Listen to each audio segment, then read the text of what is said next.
visit. They told you on May of 2023. Judge, we're going to object this ask and answer. It's been 3 times. He's answered the question 3 times, and now we're getting into hearsay. Let me ask you a question. In May of 2023, was there a home visit by defact where they told you there would be monthly home visits? No, sir, not at that location. Not at that location. What location did you have contact with defacts? I had contact with defacts in my home recent here in Bethlehem. I received a phone call at 10:30 at night from a defacts caseworker that gave me instruction to get in my car and come pick up my younger children from Fitzgerald, Georgia, that they were in great danger. That would have been in June of 2023, or no? That would have been, you moved to the residence you're talking about there. It was 896 Harrison Mill Road. Yes, sir. And that was also a rental? Yes, sir. And you signed the lease to move in there on June 23rd of 2023? Yes, So this would have been after June 23rd of 2023? Yes, sir. And you're saying that you had no contact with defacts prior to that? No, sir.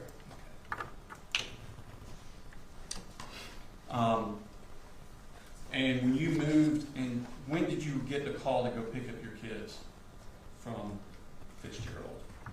So, let's see, that must have been, probably I'd say it's about 8 months into that lease. I can't remember exact dates.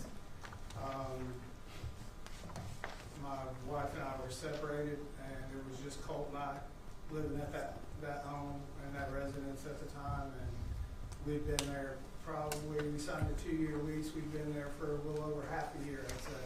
Okay.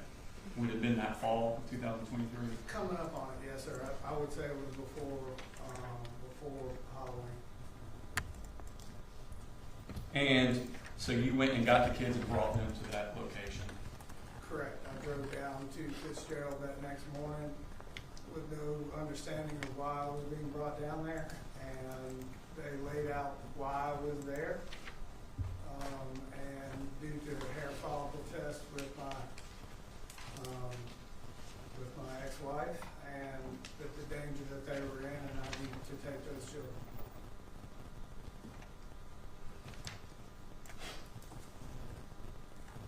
And when you brought the kids up in October of 2023, you did not enroll them in school, did you? I did, yes, sir. I enrolled Coley Jr. in Austin Road Elementary, and Jenny Green was enrolled in Hangman Morris. When did you enroll them? I don't know, shortly after they got there.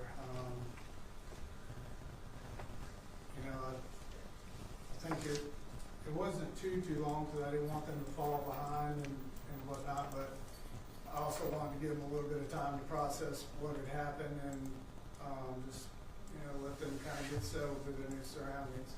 But you did not enroll Colt in school until the next August, correct? Yes, sir, that's Okay, correct. so from October to August, he was not in school. Yeah, he was homeschooling. He was homeschooling. Were you? Online, yes, sir. Online. Were you following that? Yes, sir, I was. You signing off on things? What's that? Were you like signing off on things? In the beginning, I was, and he was into it and doing well, and then the more things kind of unfolded with my ex-wife, things kind of escalated on her side of things, and he wasn't as attentive to it as he should have been. So, How long was he doing the online programs? Was he doing it from that October all the way till the end of the school year? he was off and on. In the beginning, he was on it, doing what he should have been doing, and like I said, as things happened, he kind of slacked off, and the nature of what was being done, said, and escalation-wise, I realized it was very hard for him to concentrate as it was for all of us. Now, this residence is 896 Harrison Mill Road in Winder. We already established that was a rental, correct? Yes, sir. So do you still have the ability to go back to that residence if you make a bond? If I make a bond, I have a little sister, retired law enforcement, that I'm going to be able to stay with her. And where does she live? She lives in Cherokee County.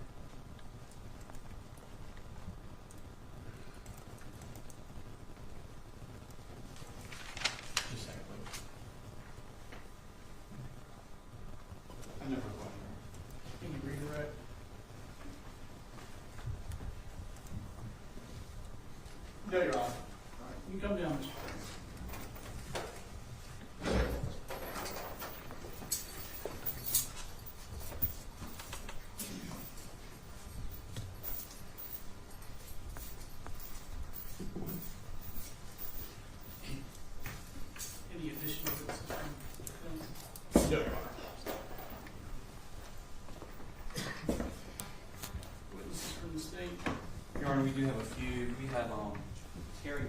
Shannon. He's the grandfather of one of the victims, Taylor Jones. Judge, before we do that, I would like to invoke the rule of sequestration on state's witnesses. Your Honor, these are just victim impact statements. They're not something that's subject to the rule of sequestration. It's not a evidentiary hearing. Yeah, we didn't know what they were doing. So, Okay. Assuming they are giving victim impact testimony, I'll deny the request. If you have any that are providing any sort of evidence, and I will grant the request. Yes, sir. Thank you. Mr. McElhaney?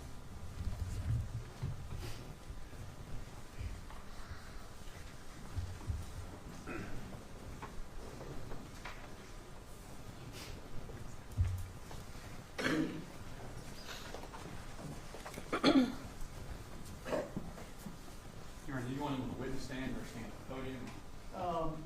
Let's just go ahead and go with these. Thank you,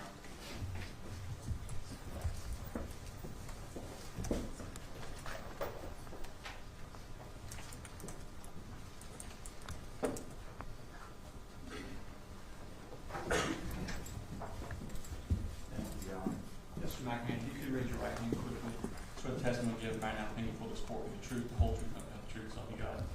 Yes. Okay. If you could just quickly introduce yourself to the court portion, write your name down and stuff, the last name, please. Terry McElhaney. Ashley Taylor's dad, your dad's on the picture, dad and grandpa all in one. Mr. McElhaney, we're here to discuss the issue of whether or not Mr. Colin Gray should be granted a bond. If you have something to say on that matter, please address the court. Still going on. For some, it will never end. Those who lost their family, their friends, or their loved ones will never forget. It will always, always be in their minds and hearts. I went to school on that day, September 4th, and I could not find Taylor. I asked several cops where she was. No response did I get. They set up a command center in the middle of the flagpole area, and to no avail, nobody knew where Taylor was. I was told by a student on the football field Taylor was shot. Hours went by. Panic set in on my behalf. No one knew where she was. When she was put on the helicopter at the flagpole, she did not even know her name. And she was transferred to Grady as a Jane Doe. Still, nobody knew who she was. Mr. Gray's caused this. Look at Taylor now. She has a hole in her leg, a metal rod there, and he seeks freedom today. My child, my girl, lost her freedom. We are still dealing with doctors, therapy, and a whole lot of other matters that we can't take in. You took her volleyball playing away from her. You took her childhood away from her. She's only 14 now, 15. Why should your son and you have freedom when she has none of it? She cannot do what she wants to do. She can't do anything on her own. Look at Taylor Jones today. A pitiful little kid with pride, hurt, confusion, and despair. I want to thank y'all for allowing me to speak today. We're here because of Mr. Gray's indifference, or because he just simply didn't care. I'm not here for vengeance, but to seek justice for my daughter, Taylor Jones. Because of his stupidity, he bought his son an assault rifle, not a BB gun, an assault rifle, knowing the mental challenges that they have. His son made a threat at the prior school, and when he came to Apalachee 2 days later, he carried out his threats. He had a plan of action where he made a hide and concealed his rifle, the rifle that he bought, stupid, and Colt carried out his plan of terror on the school, the victims, the faculty, and the staff. He hurt many students, and he killed 4, 2 adults and 2 children. One was my daughter's greatest friend. My daughter has injuries, and she was life-fleeted by a helicopter from Gray. She would have died too that day, except for the care that she had received, the blood transfusions, which she actually bled out on the helicopter. She received the best care at the trauma center at Gray, and after many surgeries, not just one, many, she had the steel rod placed in her leg, and we're still hoping that she will recover. As of right now, she still cannot walk. We spent 94 consecutive days in 4 different hospitals. We started at Grady Trauma. We went there to Children's Health Care of Atlanta, show up for short. We left there, went north to Arthur Blank, and then we went back to Children. And after many visits, I can't count them all, we spent at the ER at Northeast Georgia at night when the pain was so bad that she could not stand it. There have been countless nights of sleep, no sleep, dealing with this tragedy that she gets up. Mr. Gray and his son carried out an act of terrorism by buying a gun for him, and he should stay in jail as far as I'm concerned, and as far as State is concerned. He should stay there. Our lives have been changed and impacted beyond belief. Changed forever. We still deal with doctors, physical therapists, psychiatrists on a daily basis. If he's a father to his son, how could he let this happen? Our community, our schools have suffered great losses. Trust is gone. Parents are outraged. Children don't know who they can trust. They don't know who to look to. We teach our children, we try to mold them to be what we think they are to be and what God intends for them to be. In conclusion, our lives have changed. There is no more volleyball for Taylor. Maybe someday in the future, God will provide a way to let her play again. But until then, I seek God's guidance. And I want to thank the police, the firefighters, the doctors, and all those that have helped. They have been all amazing to get us to this stage where we're at right now. To everyone here, keep praying that our world will change and our lives will make a difference. Any other questions? No, Your Honor. Thank you, sir. I do want to, before the next witness testifies, they are going into what they believe some of the evidence is. Don't have any problem with the victim impact part, but testifying about what they believe the mental health issue was of the child, purchase of the gun, how that happened, all of that came from somebody other than us. And it's not evidence yet. We have to try this case before it becomes evidence. So I would like to be able to keep that out. I don't have a problem with the victim impact, but if it deals with the evidentiary issues that we're going to deal with at the trial, we would reject it. Does the state have a response? Let me ask.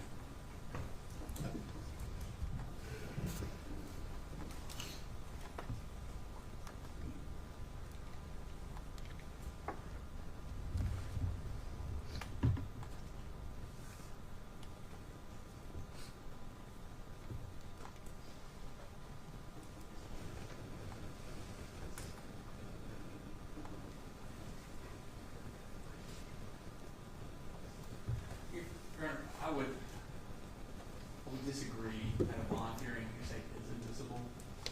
They're not testifying to any sort of thing they know personally. They're testifying to things that they believe and seen and heard. Court, of course, can parse through what it needs to parse through to make its decision. Just to have a civilian witness that's giving a statement on what it means to them. And the court is allowed to look at the seriousness of the charges, the seriousness of the offenses when he's making his decision, and it goes towards that evidence. So while I understand what they're saying, I can't let them just read evidence in. There's going to be dipping and back and forth in that kind of arena, and I think that the court's instruction should be limited to what to that. Anything else, Mr. Beard? Judge, we don't want to taint the witnesses that may come out or jurors that may come out. At this point, I did hear a number of things that were apparently information that they had gathered from some source, either news media or the mayor's office or somebody. We haven't heard evidence in this case at all. So that's what I'm concerned about. I just don't want the evidence to come out in this type of setting. It's just not the proper place to do that. Yeah, certainly I understand that each of these people have a right to give an impact statement. I also am certainly aware that they are not, I'm not taking what they say as evidence about the facts of the case and not what happened in the case. That will come later through a trial or other proceedings. That's not what the bond hearing is about. I don't know that I can expect them to divorce their impressions of the case from their emotions and what it is they want to tell me. That's a difficult thing. I will point out, we obviously have news media coverage here. And one of the concerns at some point down the road is trying the case and being able to find a fair and impartial jury. So anytime a witness is going into facts, whether they're accurate or not, that is going to make it harder in the future for us to pick up a fair and impartial jury, which is necessary in order to try the case, of course. So, in essence, I'm going to overrule the objection because I don't think I can expect the witnesses to divorce their feelings from what they've heard about the case. I'm not taking what they say as establishing any facts about what did or didn't happen. Okay. All right, you can call your next witness. I'm going to say we call Rick Aspinwall.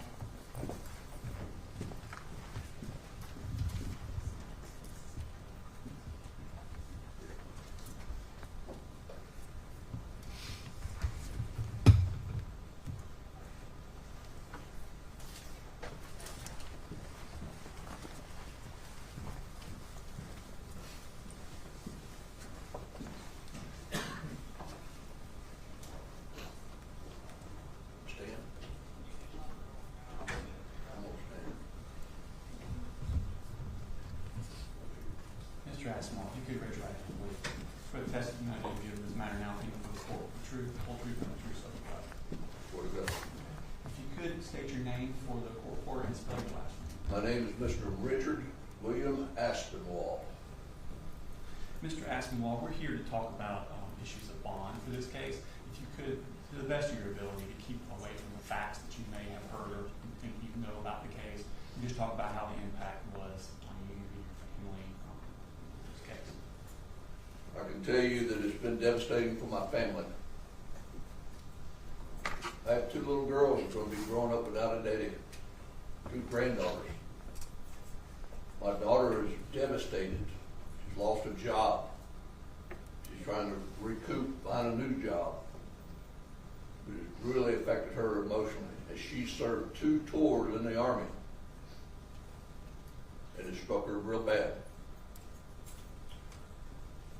By trade, Mr. Gray, I am a heavy civil general superintendent. I've had hundreds of men work under my direction. I've seen men like you many a time. Mr. Aspinwall, I'm not going to say anything else. I'm just going to have to ask you to address your testimony to the judge and I say who we're talking to today. I will say that due to some actions instigated or by accident or whatever, that it has affected everybody, the entire state. I've been working with the state to try to make changes, and hopefully it'll come about. But what happened is inexcusable. Inexcusable. I don't know what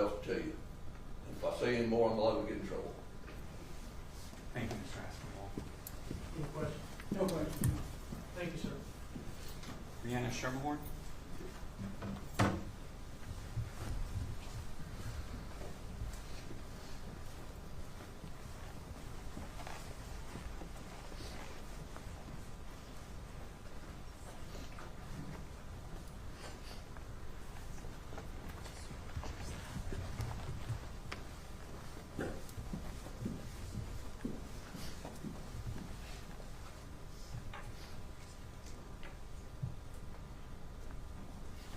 Shermerhorn, raise your right hand.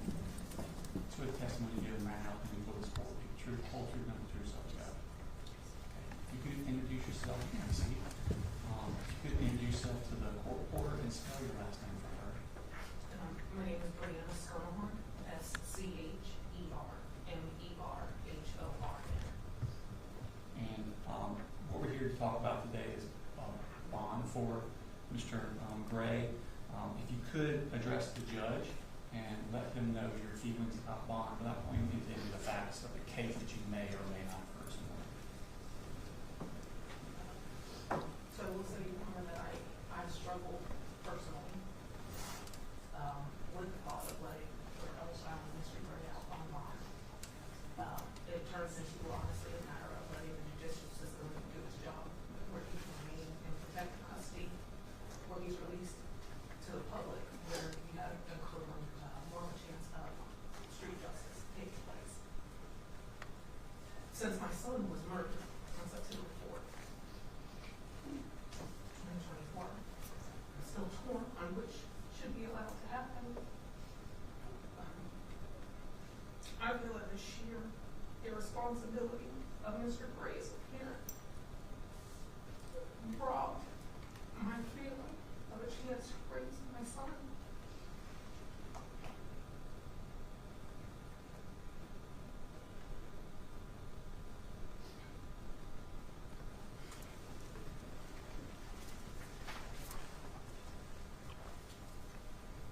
Mason had a bright and caring future ahead of him. He was an amazing son, brother, and friend, and he loved unconditionally. He possessed an innocence that you could not imagine.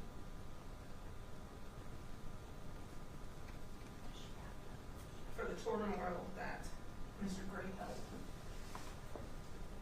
incurred on September 4th. At the end of the day, I hope that no bond is granted. And honestly, I'm very under the prison. And him not to allow him to have any impact or influence on any of their children.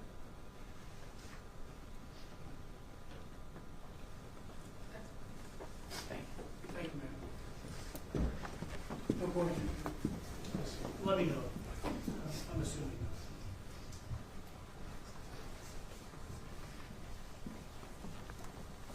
Kevin Zink.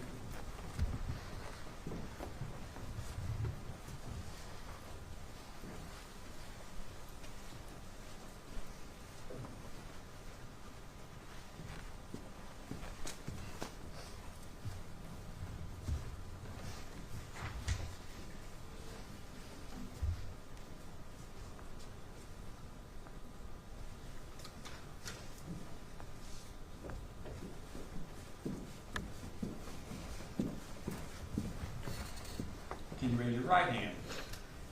Yes, sir. Okay, good. You swear the testimony given that matter not being before the court is the truth, the whole truth, nothing but the truth, so help you God.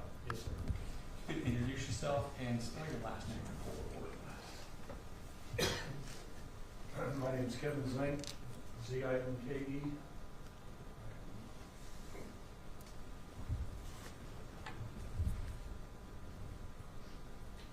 I was Richard's father-in-law.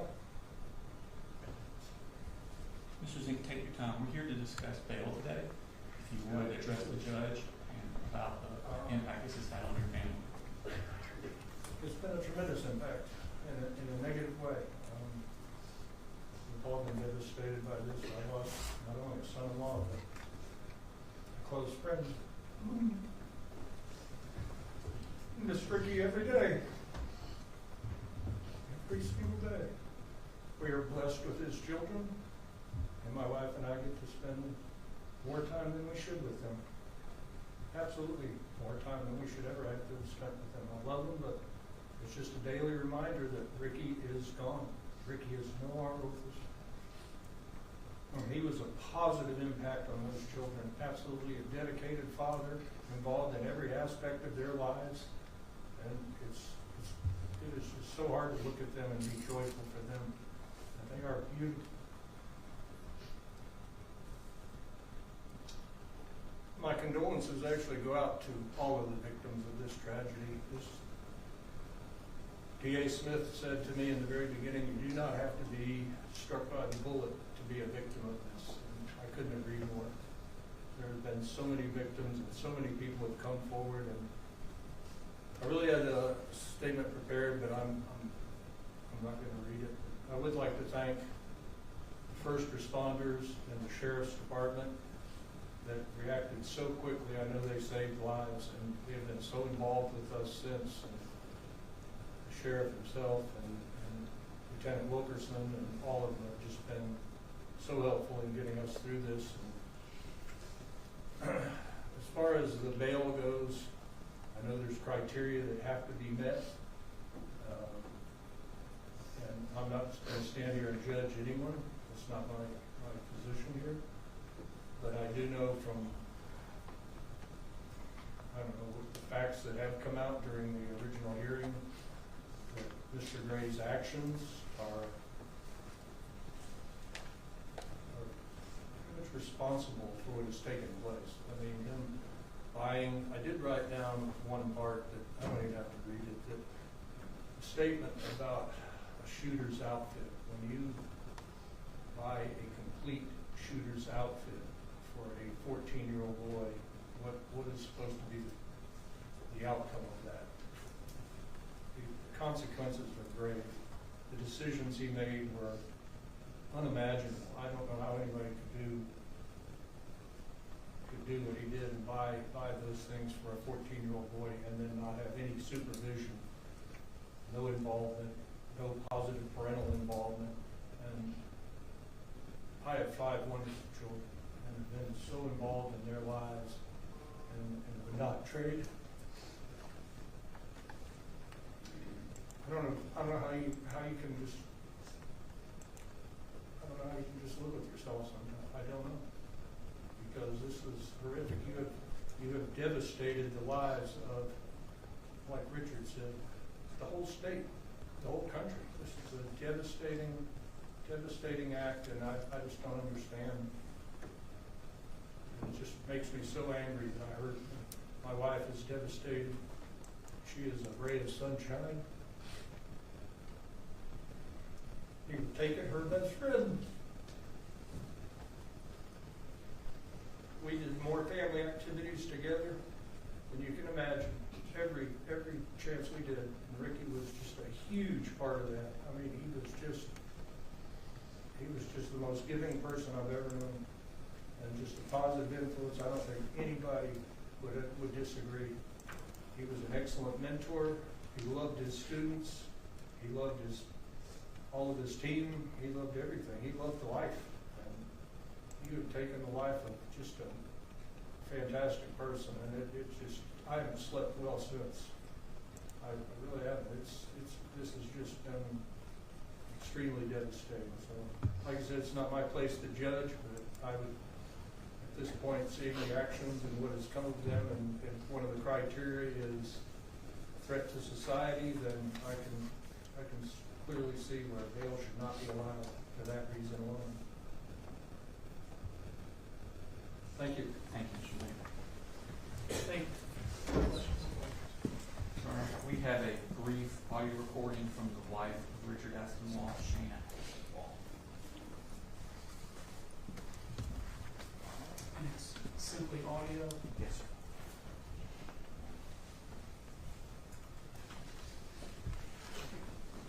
Yeah, I think it is set up to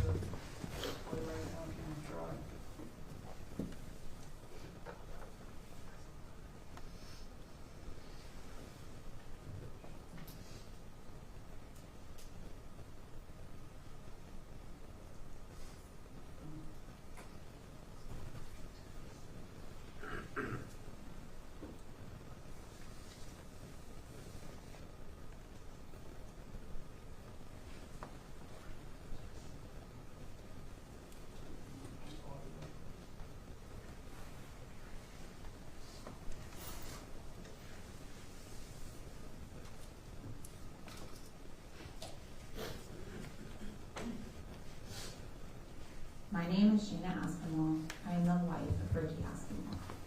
Thank you for allowing me the opportunity to express my feelings about Colin Gray and his potential bond release. For the benefit of the court and for the protection of the process, I want to keep my statement short at this time. However, here is what I know and what I feel. Colin Gray knowingly allowed his minor son to have access to an assault weapon. There is absolutely no justifiable reason for any parent to let their minor child, particularly one who has shown some signs of concerning behavior, to have access to an assault weapon. The outcome of Colin Gray's decision was predictable. Along with the families of the other victims, my 5-year-old, my 2-year-old, and I are now forced to live with the consequences of Colin Gray's choice. Colin Gray has clearly demonstrated for all the world to see the type of judgment he possesses. Someone with this type of judgment should not be allowed into the outside world. My children and I, along with the other victims of the Gray family's actions, deserve better. We humbly ask that you deny any release. Thank you. Lastly, Your Honor, we have a written statement from David Phoenix, PhD.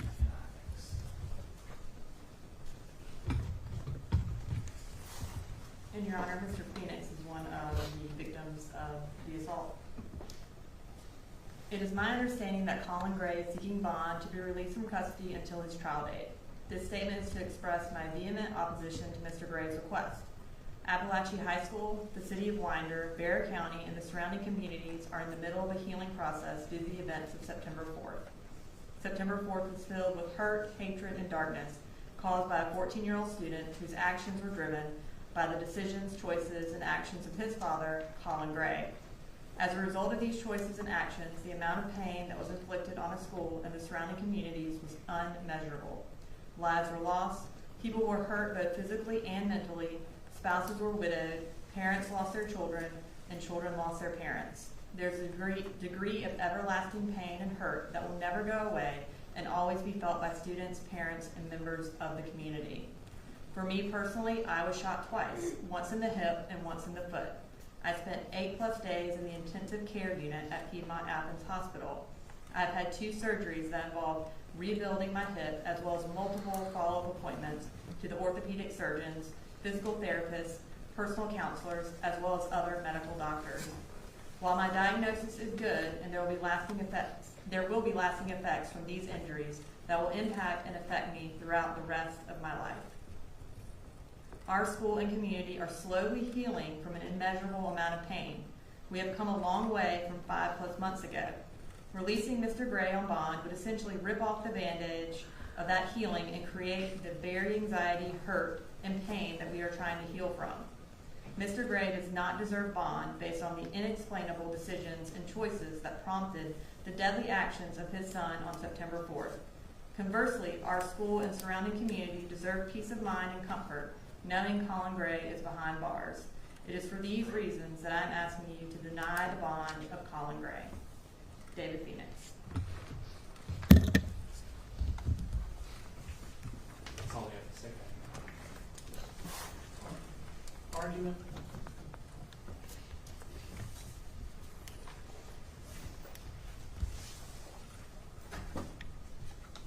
It's okay if I just stand here. Yes, sir. Of course, the event that took place September 4th of last year certainly devastated the community. Many of the people who testified lost people and injured. Mr. Brady, let me get you to at least pull that microphone towards you.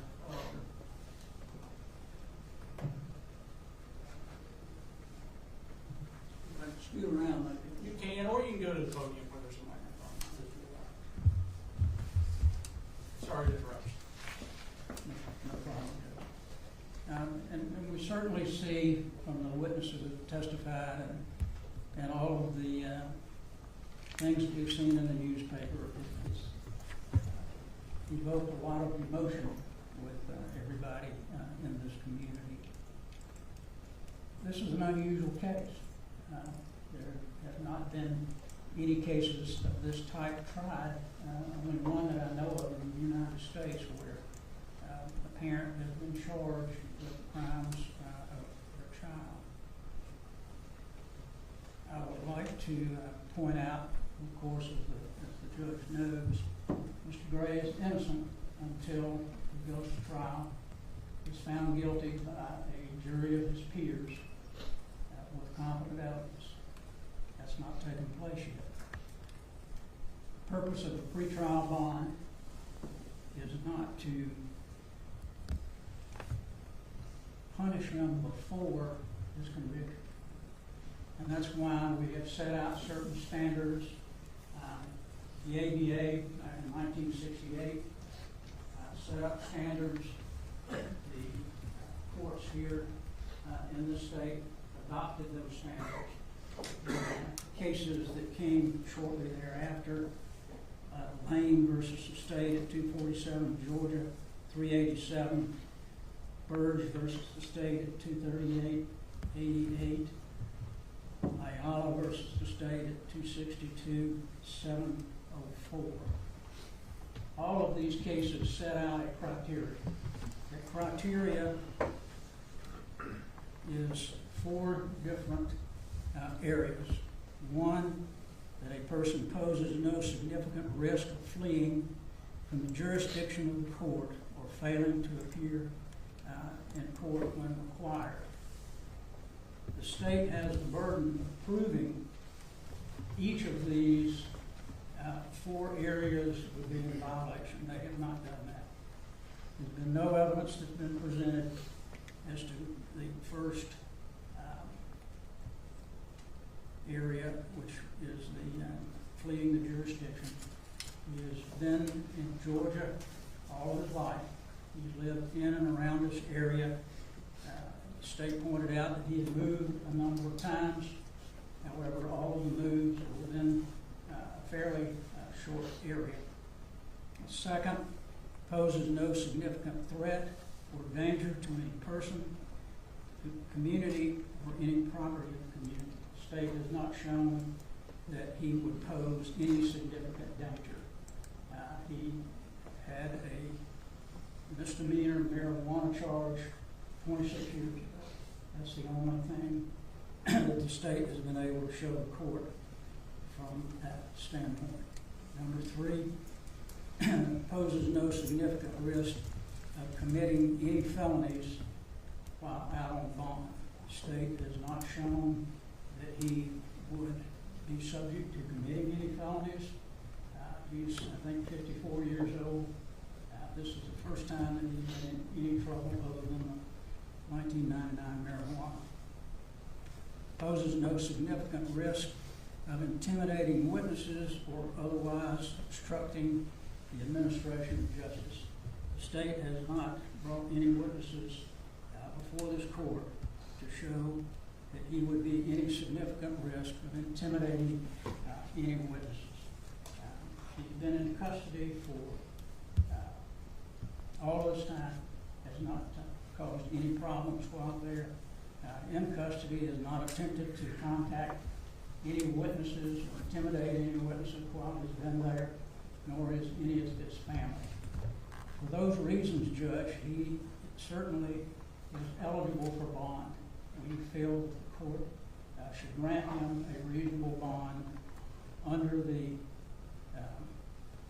Iowa guidelines and ask the court to give him a reasonable bond for that reason. Thank you. Mr. Smith.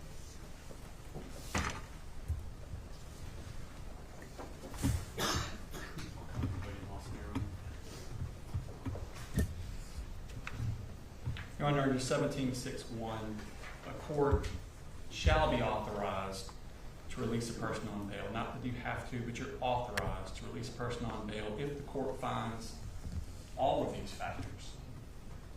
First one being that the defendant poses no significant risk of fleeing. Your Honor, I think the evidence today has shown that he has no ties to this community. The closest he could come to were some sisters and daughters that live in the metro area, is the best we've heard. He has a history before the crime. He had an incredible history of moving. He had 7 different residences in 5 years. Hall County, Forsyth County, Ben Hill County, which is almost in Florida, Jackson County. He's moved all of these places. 6 of these residences were rental residences. He also shows a significant risk of fleeing, Your Honor, in his candor to the court. Your bond would be an order of the court to come back to court. And even in his own testimony, he was asked, have you ever been arrested? And he said, no. Not even a misdemeanor? No. And then we pointed out that twice he had, which it's not going towards his risk to reoffend, Your Honor, but it goes towards his lack of candor to the court. And it also goes to his no ties to the community. That was in Cobb County, Paulding County. He's all over the state, Your Honor. The next factor, no significant threat to the community. Your Honor, this was an attack on the community. This wasn't a domestic violence where you're attacking a specific person or a robbery where you're going after a specific thing. This was an attack on the community, which makes him a serious risk. There were 25 total charged victims in this case. The next factor, no significant risk to intimidating witnesses. Your Honor, the state is going to need to prove what happened in his household leading up to this shooting. And the witnesses are going to be his wife, his 3 children. Those are our main witnesses in this case. And they're his. And so there's a significant risk of him intimidating or influencing these witnesses. Your Honor, we would ask that you not grant a bail in this case for those reasons. The court, if you do decide to set a bail under Jones versus Grimes, a 219 Georgia 585 case, you can consider when setting a bail and the amount, the seriousness of the offense, and the penalty of those offenses. So if the court were to grant a bond, and again, we're asking that you not, but if you were, he's charged with murder in the 2nd degree, 2 counts. We would ask for the bond to be $100,000 per count, for a total of $200,000. He's charged with involuntary manslaughter, 2 counts. We would ask that the bond be set at $75,000 per count, for a total of $150,000. He's charged with cruelty to children in the 2nd degree, 20 counts. We would ask the bond be set in the amount of $50,000 per count, for a total bond of $1 million. And he's charged with reckless conduct, 5 counts. We would ask that the bond be set at $1,000 for a total of $5,000. So if the court were to grant bond, we would ask for an amount of $1,355,000 bond, which would be appropriate for the seriousness of these offenses. We would ask that you have no contact whatsoever with any of the witnesses in this case. Thank you, Your Honor. Any last word, Mr. Berry? No, Your Honor, I think we've set out the criteria for setting a bond. We don't believe the state has proven any of the 4 elements that should keep him from getting a bond. I'm going to take about I'll call it a 10-minute recess. Hopefully that's sufficient time. But we'll be in recess for 10 minutes or until I return. Thank you.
present. Mr. Gray is back in the courtroom. You know, the community has great interest in the case, which is certainly understandable. So I'm going to give a detailed explanation here. What you, the families, are going through, what the community is going through is, it's undeniable pain. And I understand that. The emotions that the community feels are overwhelming, I'm sure. I don't know that you can, but understand that the law does not permit me to be emotional, and I'm constrained by the law. Now, a statement was made, again, understandably, that I'm here to seek justice. Understand that at a bond hearing is not where justice is dispensed. Ultimate justice, in whatever form that takes, comes later through a jury trial. The law at a bond hearing is that the accused is presumed innocent. Now, that's despite whatever's been said about the case through the media or through a first appearance hearing or through any other avenue. As we sit here, the law presumes that Mr. Gray is innocent. No facts have been established in this case yet. Again, despite anything that's been said before. Those facts will come through other hearings, they'll come through a jury trial. Now, the legislature in the Supreme Court, and it's been referenced, have laid out factors that constrain courts in determining bond. One is a risk to flee. Now, what that normally looks like is someone has prior failing to appear at court convictions, or someone has in fact fled charges before. That is not what we have here. Another factor is a danger to the community. Now, if we assume guilt, that danger is obvious. But I'm not allowed to do that. He's presumed innocent as we sit here. There is no independent evidence that he's a danger to the community. There's no recordings of him in jail saying he's going to do this when he gets out. There's no prior crimes where he has done something else that puts those in the community in harm's way, which leads into the next factor, the risk of committing a felony while out on trial. I think it was said that he's 54 years old, 50 some odd years old, has no prior felony convictions, has a 1998 or 99 marijuana misdemeanor charge. The fourth factor is intimidating witnesses. Generally, again, there's evidence of that. He's making jail phone calls, trying to get someone to change their story. He's making statements about what he's going to do so that this witness can't testify. We do not have that in this case. Now, the legislature nor the Supreme Court have said that one of the factors for determining bond is the impact on the victims. It's not one of the factors that I'm supposed to consider in granting bond. Now, having said that, the foremost consideration in determining bond is whether or not the accused will appear to stand for trial. And I do have grave concerns here. This is not the typical case. In an ordinary case, a defendant's given a bond, he makes the bond, he returns to the community, essentially unnoticed by anyone. That's not what would happen here. This case is an open sore. It's a wound that continues to hurt the community. While in court, Mr. Gray is presumed innocent, in the court of public opinion, he bears a scarlet letter. I don't believe that there's any way that Mr. Gray could return to this community as an accused often does when granting granted a bond. Now, his ties to this community are minimal. The state has pointed out that he has moved and lived in 6 or 7 different places over a relatively short period of time. I am allowed to consider the charges and the punishment that he faces if convicted. And were he to be convicted of these 29 charges, he faces the prospect of the rest of his life being in prison. And that is something I'm allowed to consider.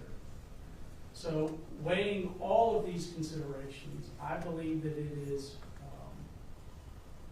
one, required to give a bond, but 2, given the extraordinary nature of the case and the other factors, that it needs to be a high bond.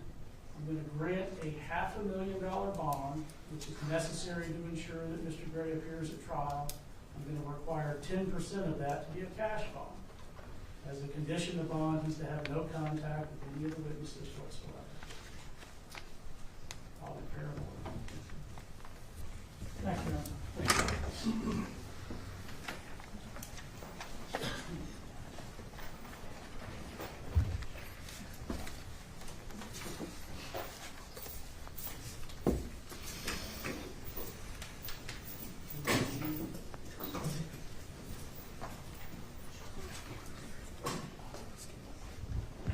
All right, so do we need to take up anything else? I know that we had a conference call, but there's a case that's not going to be, it's continued off of this trial calendar that I'm having court for today. I think the defense indicated you'd be filing motions in the next week or so, is that right? That's accurate, Judge. Yes, sir. Okay. After those motions are received, reviewed by the state, then we'll discuss a scheduling order. Thank you, Judge. All right, be excused. Yes, sir. Thank you.